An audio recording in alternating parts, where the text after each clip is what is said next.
Shaun, everyone knows you from Hip Hop Abs, Insanity, and now Dig Deeper, but you've definitely put on a lot of muscle since your first video workout came out. So how much muscle did you put on? Well, since my first video came out, I don't know. However, I started competing about a year and some ago. Okay. And, you know, I used to be like 192 pounds and, you know, really, really lean. And now I'm like, you know, anywhere between 215 and 220 right now. Wow. But in a year, like I put on some pretty significant muscle. Yeah. But it is a lot of work because people don't know that in order to put on that muscle, I had to go from, like I said, I was like 192 pounds, and then I had to get up to 245 pounds, which was really, really crazy for my mental state because, you know, I've been in the world of commercial fitness where they just teach like weight loss and being ripped.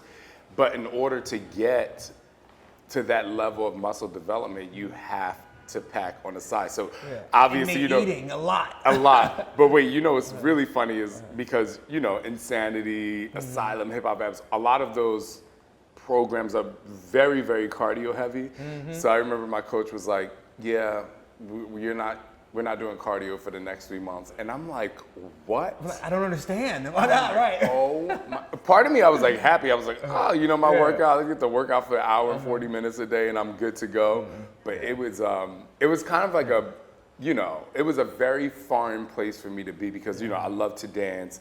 I love to, you know, I love being on the treadmill. I love getting my music. I love doing all that stuff. But, you know, that's what it takes to put on muscle. Well, talk to us about the shoulder surgery that actually led to you putting on all this muscle. Yeah, so a lot of people think, they ask, why did you turn to bodybuilding? And it was because my shoulders started to hurt. I played tennis a lot. So my shoulders started to hurt a lot. And you know, in combination with all of my workouts, you know, all of the HIIT training, the push-ups for years, you know, and I was a dancer for years. So I had a rotator cuff that was basically I had a bone spur that tore my rotator cuff. When I went to physical therapy, my physical therapist, her name is Kristen, she started working on my shoulder, but I saw her, I'm like, what workouts do you do?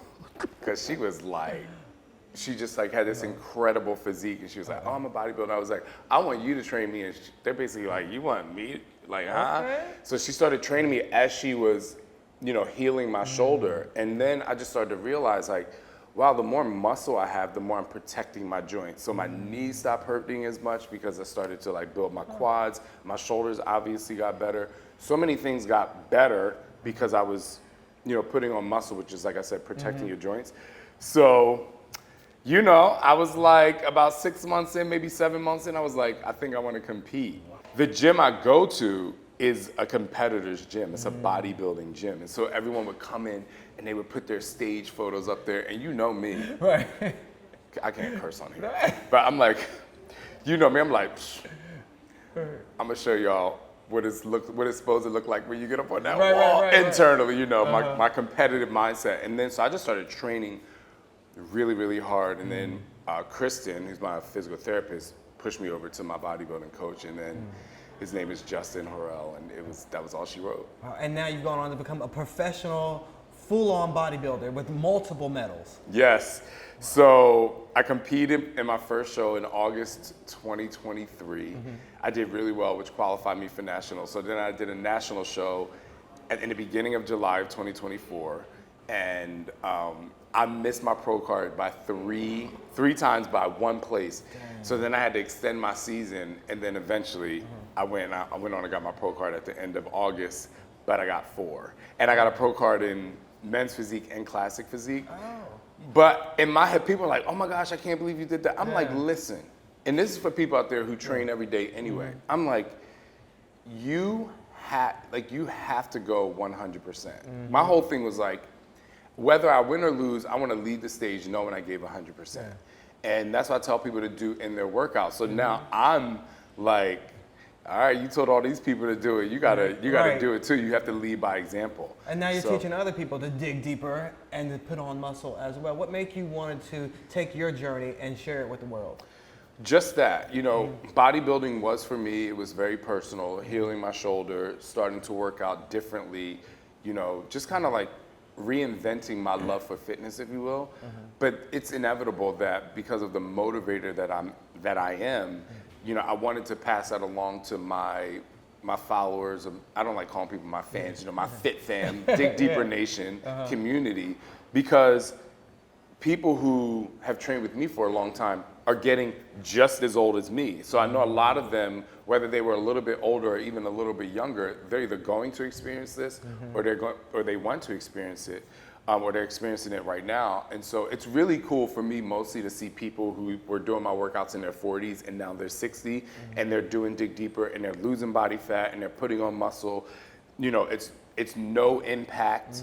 You know, people were like, oh my gosh, I don't want to jump anymore, you know, with the insanity stuff. So I created a program that takes them through the series, through the journey of bodybuilding, exactly how I did it in 3 different phases, which is basically the first phase is muscular endurance, you know, really learning how to use your muscles, mind-muscle connection, activation of the muscle.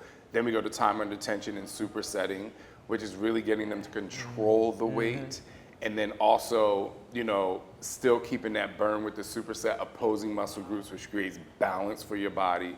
And then the third phase we do is the building phase, which, you know, a lot of guys want to jump right into. Right. I always want to lift heavy.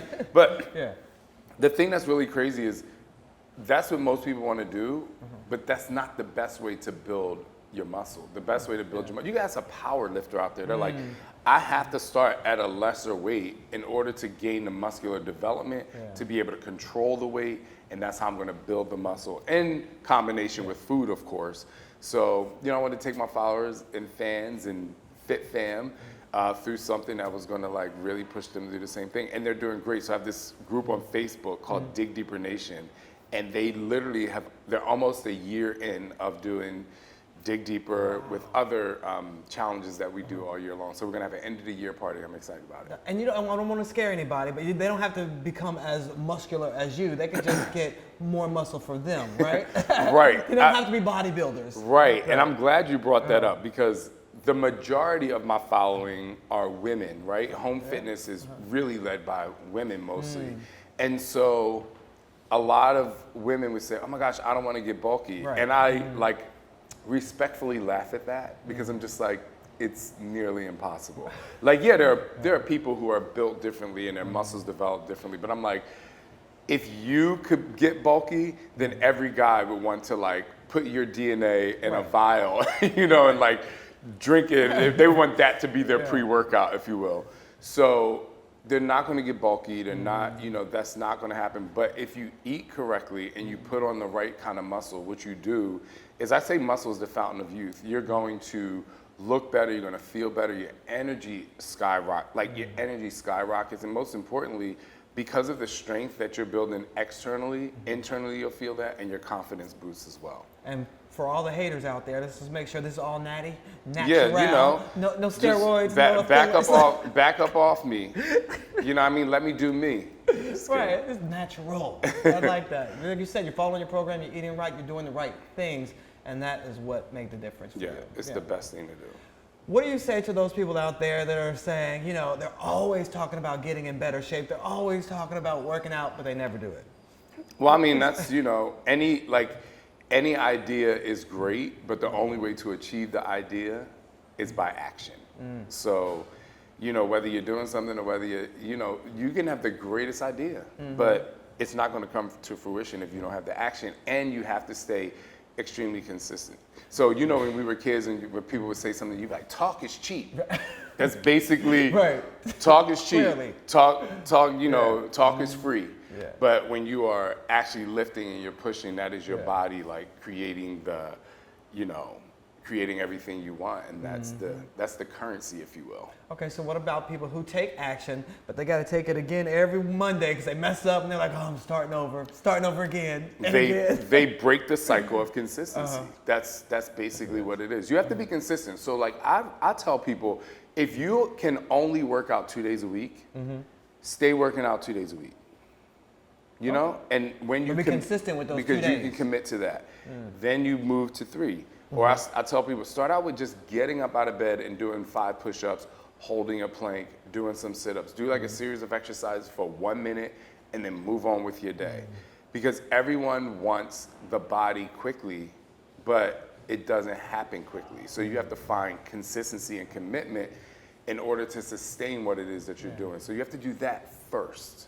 And I love that you have accountability partners, your kids. I love to see when you and your kids are working out and they're showing their muscles on Yeah, social media. I walk out of either whether I'm working out or I come out in the morning in my gym outfit. My son Silas is like, oh, here comes Mr. Buff.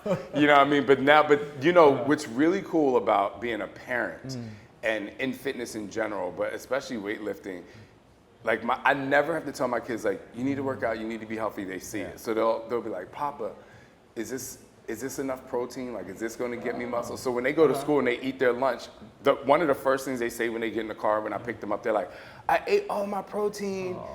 You know, it's like, like it was a peanut butter and jelly sandwich, but like the peanut butter has protein in it. And I'm like, all right, good for you. You know, smart. Yeah, they just do it. Yeah. And I know it was a long journey for you and Scott to actually have children and have the twins. Well, what's the best part about being a father for you? The feeling, like, I think the best part is actually being able to the best part is being able to let go of the baggage that I had as I became an adult and actually go back into being a child. Like, the best thing is to be a kid with your kid.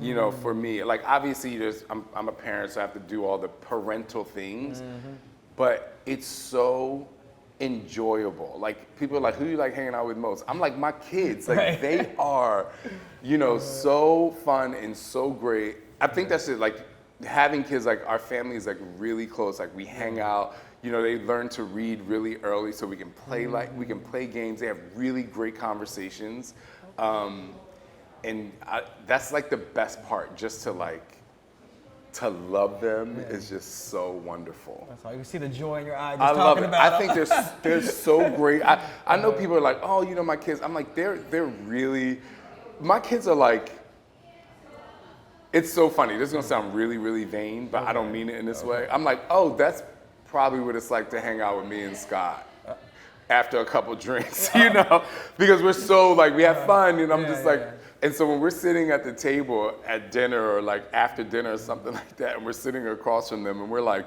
looking at each other like, oh my goodness, like, is this what we are like? But it's so fun. All right, Shaun T, are you ready for the beWell Hot 5?